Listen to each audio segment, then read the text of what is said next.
Hello and welcome to Backstage Buzz at the MAC, where you get the inside story in the art scene right from the directors and creators of the shows, along with events hosted at the MAC.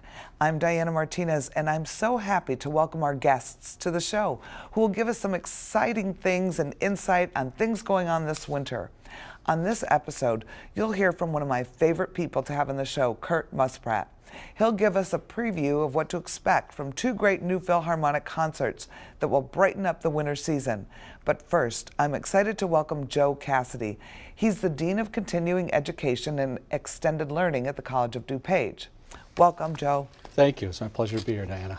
So, Joe, I think you really oversee the best part of the college because you do a lot of outfacing programs that go to the community. You don't really have to come here to get a math degree. You get to meet everybody in our community who wants to continue their education. I agree with you. I love my job. I think I have the best job at the college. I know a lot of us feel that way, but from 15 months of age to later life, adulthood, we do everything pre-degree, post-degree, enrichment, career readiness.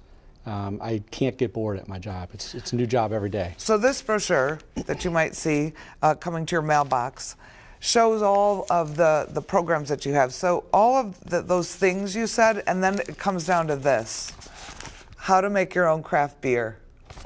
So it's not just hardcore educational programs to develop your career. It's fun things also. Absolutely. There's an entrepreneurial theme that goes through a lot of what we do, business of craft beer being a great example. We were actually approached by distributors, local microbrewers, who said everyone wants to be in the industry, but they don't know anything about the industry. Right. So we have courses on the science of making beer, on marketing, on distributing, and that happens time and time again where we're approached by community, either business or individuals, or through our research we find an opportunity like that, bring it to the community, and frequently it's well received. So we're an art show, and you have a lot of arts programs. So if somebody loves the arts, what kind of classes do you offer for people who love the arts? Oh, everything from movement, dance. We do collaborations with your area, and of course the MAC, to do some behind-the-scenes studies, say of a Shakespeare production, study it for 4 weeks, then actually go meet the artist, meet yourself, get a tour. That's always popular. Visual arts, watercolor. I brought an example today of a piece. Each term the instructor tears up a painting, gives the 20 students a piece of it, and at the end they reassemble each of their pieces to make the whole. And so they paint their piece? They paint a small piece. They don't even know what the whole is. Oh. And then at the end of the term, the instructor puts it back together, and you have this communal artwork that then hangs in our lifelong learning studio or studies group.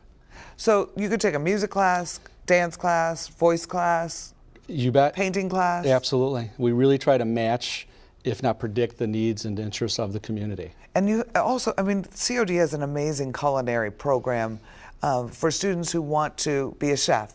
But we also offer really fun classes if you want to learn a little bit more. We do. There's a course coming up on preparing for Thanksgiving, but adding in some new dishes that you might not typically do. Oh, fun. And full-time faculty are teaching those courses, so they get to do something a little different than their normal degree course. And then our community members get access to our excellent full-time faculty as well. So you have music, you have theater, you have dance, you have culinary. You also have things like massage, makeup. I couldn't believe some of the things I saw in here. I'm like, I want to take all of these classes. And the good news is you don't have to sign up for a year. A lot of these are shorter commitments. Correct. Most of them are short term. Some of them are an hour workshop or talk. Some of them are 4 weeks, 8 weeks. Massage as a study of that is a year-long program. Right. But professionals can come back and get their CEUs, their credits for that field. People can also come just take a class on massage for couples. No intention of becoming a professional, but just to know the basics of how to do it. Of how to do it. Right. What's the most popular program you have? Well, in a group, lifelong learning is growing exponentially. So these are courses primarily tailored to 50 and above, although they're open to everybody. They're humanities, they're leisure, art, history, travel. There's a great free lecture next spring on travel in Portugal. Oh, nice. Yeah.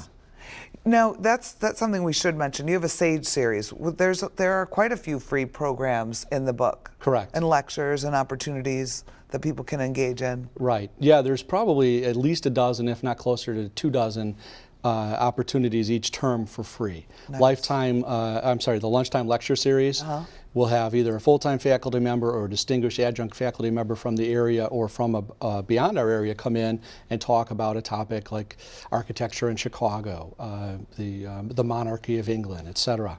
So those are free. We also have another, the SAGE series isn't just at lunch, it's nights, weekends, and again, short talks typically, but free. You know what I love about this is people are always looking for something to do, and not everybody wants to go to the bars, and not everybody wants to go out, and sometimes you're just looking for something a little more meaningful, a little deeper, and the best part about these programs, and I've seen it myself, is these people come together to hear a lecture or go on a tour or come to a show and then have a backstage visit and talk. And inevitably, relations start happening. People start meeting other people and making friends and exchanging phone numbers and, oh, we should sign up for the next one. And this is such a gift to our community that we have this amazing resource that your department does. Well, thank you. I think we all think it's a gift for us to be a part of this. So what you just spoke about is it's happening. It's all the time. In fact, our students have just contacted us to help facilitate a special interest groups or special interest groups. So they go to courses on European history and they can't wait for the next term. So they're actually coming to campus and having a discussion group with 10 or 15 people to continue their learning. Well, what's the best part about what you're telling me is really you're co-creating the classes based on demand with the end users. So if enough people show interest, you will create a class. Absolutely. We do surveys each term, and they go out to existing students and then other mailing lists, and we ask, who do you want us to bring? You know, awesome. Topic-wise, course-wise, even instructor. If there's an instructor out there that you know, let us know. We also do a free sampler day every term. So for about 5 hours on a Saturday, once a term, we'll have free classes. Come meet with the Tai Chi instructor, the financial advisor. Oh, nice. And that's a great way that we always get input from those folks. Who do you want us to bring? What topics do you want covered? So absolutely, we do our own research, but we ask our residents directly, what do you want us to do? So, and we didn't even mention all the physical education sorts of things and exercise that you offer. Right. Before we have to wrap it up, you have a really exciting new project coming up called Innovation DuPage. Yes. And I'd love to have you back. Love it. Because we could talk about that for a whole show.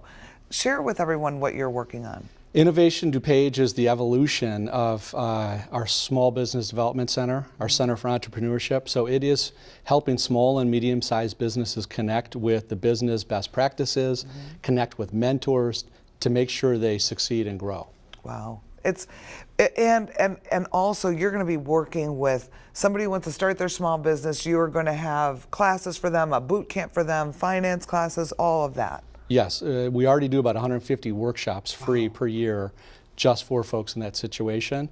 But what we're doing is the next step. We have partners that we didn't have in the past. Benedictine University, Elmhurst College, Choose DuPage, Rev 3. Nice. We're trying to leverage the whole county's resources in support of small businesses. So exciting. Thank you. Exciting. Joe, thank you for coming. My pleasure. Thanks for having me. Thank you.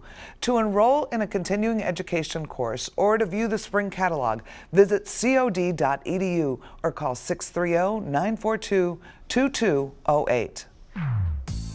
Be sure to visit the MAC for one or more of these great events coming soon. On January 14th at 2 and 6 p.m., come see the Moscow Festival Ballet present Cinderella, a spectacular performance that will be sure to bring joy to the whole family.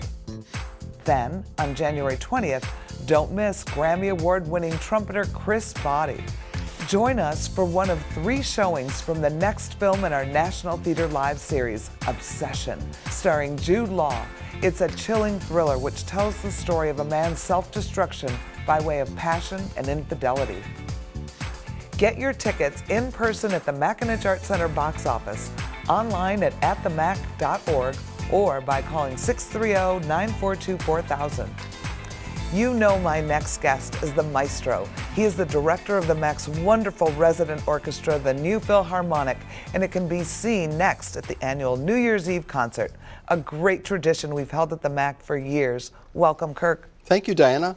So we were just talking, and everybody has to know this.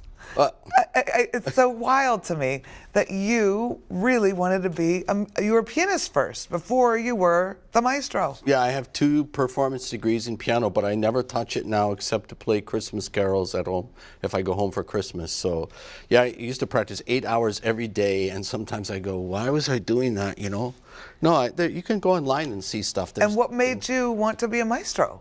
I think not to be light about it. Like one day I woke up in Philadelphia and it wasn't me, it was like a God thing. Like this happens to me quite often, and it said, you should just learn something about conducting, Kirk. And I woke up and I went, okay, I'll go to the library, and I got some books on it. Just like I was learning to play, I was learning some karate that summer, and I was trying to read all of Hugo Wolf's stuff and things like that. And so it was just like, oh, I'll go to the library and read about it, and then boom, boom, boom, boom, boom, boom, boom, boom, boom. Like, same with goalie. It came to you. Hockey, and then one day there's no goalie, and they say, Kirk, play goalie, and they say, hey, you're good. So now I'm a goalie. What? Do you play hockey too? Oh, yeah, I play hockey all the way through college. Of course, you're Canadian, right? Yes, you want to see my scars? I have scars all over the place here. Look, see, I have all scars. The things I'm learning. I have scars. I can't show you the other ones. There's scars, and these teeth, they're not mine. Those are hockey puck. Gone away. Really? Bye-bye. Yeah. How long do you play hockey? All the way through college. Wow. Oh, yeah. I used to be a normal person. But thank you for asking. That's thank you. so That's really fun. Sweet. Thank you. So maybe we should talk about New Year's Eve. Okay. Okay. All right. So what are you excited about with this concert? What do you have coming up that everybody should listen for? Or? Everything. I know. So if I can take you through the trail of it, we'll start with the traditional Johann Strauss exciting polkas, and then go to Lehar, Merry Widow, that operetta milieu, and we'll go to Von Suppe because it's virtuosic, and it's all in that time period of the late 19th century, all light, fun music. The next thing we're going to do, though, is I hear there are Polish people in Chicago. A few. Yes. So for the first time, we're actually going to play a Chopin Polonaise. Nice. For all the Polish people, you know, come on, I love Kirk. it. Finally wake up after all these years and do it. And after that, Diana, we're going to go right to Corey, our great soloist. He was Scarpia in Tosca. He was Januszewski in Januszewski. He's a wonderful baritone who just graduated from the Lyric Rhine program. And he is going to sing, Corey is going to sing, he's going to start with a nice Donizetti beautiful aria. We're going to move him right away into the 20th century to Rodgers and Hammerstein. Lovely. And bam, right away to Elvis in the Ghetto. Okay? Elvis? Well, it's not an Elvis tune, but whenever I hear In the Ghetto, I always think of Elvis. Are you singing In the Ghetto? Yes, of course. We don't fool around. And then we'll let Corey go off stage, and then we'll do Live and Let Die of McCartney. Oh, fun. So some fun pop stuff. Oh, yeah, there's pop stuff. And actually, there's an encore. Paula thinks I'm completely nuts, but I'm doing an encore, and I have never done this kind of thing. It's a secret encore, of course. Secret encore. I've never done this. Don't tell anyone. I've never done this kind of thing in my entire life, but I think it's going to really blow people's minds. Oh, also, I know that you and I have talked about Hispanic music. Yes. Yeah. We're going to do a Manzanero piece, No Sé Tú. I think Ricky Martin sings it, and it's so beautiful. It's like everything Ricky Martin sings is pretty beautiful. Yeah. It's it's a Mexican composer. It's just gorgeous. It's like. Is Ricky Martin coming? No, Corey's going to sing it, or otherwise I have to sing it, and I wouldn't do a good job of it. So hopefully there's a wonderful pastiche of things. There's Lehar and Johann Strauss and Donizetti and McCartney and Mexican beautiful music and Chopin and Elvis.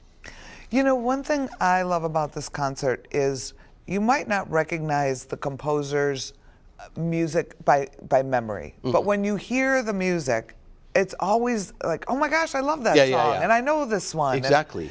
And it's a lovely evening, and it's not like overly sophisticated, yet it's beautiful and sophisticated. It is. But it isn't, it's accessible. That's what I love about New Year's Eve. And we want to make everybody feel valuable, like you're all part of what we do. Everybody has to get up and greet each other. We have a countdown at midnight, even if midnight is 4 o'clock in the afternoon. You know, we have fun. I could tell you I have 2 secret videos that are just crazy. I hope they're really, really fun for people that we'll show. So we want people to really relax, go out, take their shoes off, and have a good time and laugh. And then we come out in the lobby and have a champagne toast together and visit, and it's a beautiful night. Yeah, and you do so a gorgeous job easy. with that show. Oh, thank you. And it's such a beautiful hall, too. It is a and a beautiful nice hall. place to come, and it's close, and it's safe, and the parking. And I know. It's And the acoustic shell will be complete. It's It now is. complete. It is. So the sound is even better than it's been. yeah, it's beautiful. That's the best part about it. And it's selling very well. So I know. please buy your tickets. Yeah, get your tickets now, Yeah. or you're not going to go. Exactly. Have you finished your Christmas shopping? Have you even started your Christmas shopping? I don't, you want the truth? I don't Christmas shop, except for a few people that I'm close to, and I've been saving them. I'm like a little squirrel, so I'll see something in August, and I'll go, oh, that's just right for Paula. Or Nice. September, I'll see something when I'm in Canada, I'll go, oh, Ben definitely needs these moose antlers, or something, you know. So I squirrel them away in my gift drawer, and then all I have to do is kind of try to wrap them. Try to wrap them? I try, you know, it's ugly what I do, but I write something on them, hopefully that's meaningful. But I'm sure that you do a really good job. You're very thoughtful. oh, thank you. That's kind of you. Well, we all have that one family member or friend who either has it all or is impossible to buy gifts for. So if you're tired of searching for stores and waiting for the inspiration, get them 2 tickets to New Year's Eve, or consider your problem solved and look no further than the Mac. Take a look at these ideas, and when we return, we're going to hear all about the opera that Kirk is cooking up, coming to the Belushi stage this January. So stay tuned. We'll be right back with more from Kirk Muspratt. The greatest gift you can give is a memorable experience, and there is no shortage of great experiences at the Mac, your home for entertainment. Don't know what to get your son's girlfriend? Get them tickets to Second City or Kathleen Madigan. And Grandma will love a night out at In the Mood. From classical music to stand-up comedians and everything in between, this season's selection offers something for everyone. Pick up a beautifully packaged gift certificate and take all of the stress out of gift giving. Be sure to take advantage of the special 10% discount available on all purchases through December 23rd by using the promotional code GIFT. Save time, spare yourself the stress, and share a one-of-a-kind experience with your friends and family this season. On January 27th and 28th, the new Philharmonic Orchestra will present La Traviata, an opera that tells the tragic but triumphant tale of love, prevailing in spite of all of life's obstacles. Kirk, let's talk about the opera. Oh, Let's, I love it. I know you love it. Kirk loves the opera. I love the opera. And this is our thing, right? Yes, it is. So talk to us about the opera. Why is it so important? Why is this art form so important to you? Well, generally, I just think it is the most complicated and sophisticated form of art for me. It's even more complicated than symphonic work or just choral work, and that's my own subjective opinion, of course, but I can tell you that Riccardo Muti would also agree with me, I can tell you, and especially about Verdi, because he loves Verdi. I'm sorry if I'm speaking for Mr. Muti, Maestro Muti, but I know that he loves Verdi over everyone. So I think it's so beautiful to watch the singers having to learn something in a foreign language that's written in 1853, to act those parts, for the stage director to bring something to life, for the lighting people, for the production people, all those people. Then you add the conductor and the orchestra and the choruses and the costumer and the makeup person and the wig person. And then you bring a story of this young woman, this tragic young woman, to life. For me, the play is already beautiful, The Lady of the Camellias. And the movie, you know, Pretty Woman, is a fine movie, but this has more tentacles. It has more grabs into your heart, for me. Now, you know what I find so compelling? is a piece of work and a story from the 1800s is still so relevant today. Not all the operas have that same amount of relevance. This one does. Oh, sure. This story is happening today. Yeah, somewhere, it's forever. It's right? forever. It's the same story of that poor young woman that has been, I mean, when you think of women up until maybe you picked a time, the 1920s, 30s, 40s, in history, they couldn't own land. If there was money, they didn't have their own money. They couldn't have a career. They were not really educated. Oh, they could play the piano and recite poetry and learn French, but they weren't educated. So a woman who actually became a courtesan at 13 years old or 14 controlled her own destiny, decided where she was going, I mean, depending what kind of courtesan she was. But she got to be at the opera, she got to be with the smartest people, she got to be healthy, she got to eat wonderful food, she could keep her own money, she know all of those things. And the real woman, Marie, that this is built on, was 13 when her father sold her to be a prostitute, and she was so beautiful. She died at 22. She was Alexander Dumas, who's the Lady of the Camellias, when he wrote the original story of her. She was his lover, and she was also the lover of Franz Liszt and several other people. So from the time she's maybe 15 until she's 22, she's with some of the greatest intellectuals of Paris at the time, and she comes from a little village in Normandy.